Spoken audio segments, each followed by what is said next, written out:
everyone, good morning, good afternoon, or good evening. Kung unsa man mo orasan naminaw sa atong mga dramang Bisaya. Gusto lang nako magpasalamat sa inyong pagpadayong pagsuporta o pagpadayong paminaw sa atong mga dramang makahilak, makalingaw o makainlove, especially sa atong YouTube channel sa Radyo Drama Bisaya.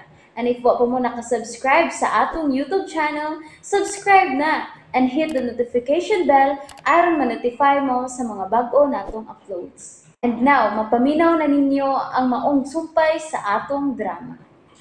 RMN Production Center. Mudalit ka ninyo ning Sugilano. 10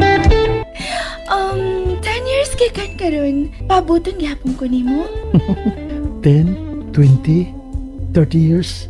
Magpaabot paghapon ko. Imi, maluwi ka. Nagpaabot mi si Inday di mo. Balik na mo. Nakita na nako ang kalipay nga dugay na nakong gipakita.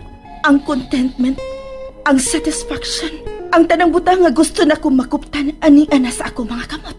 So, no, ayaw na ko ninyo paabuta. Gibiyaan ta na ka, giabandonar, gisalikoy, gikalimtan.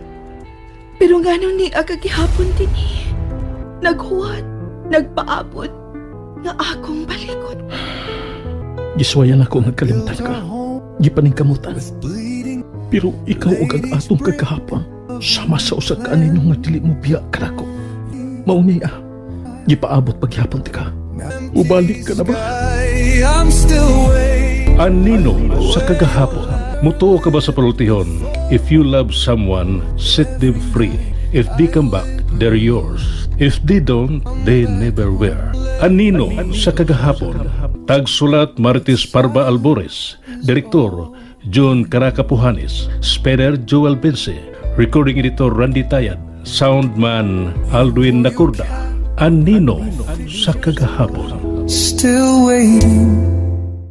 And that's it, everyone. Thank you for listening for today's episode.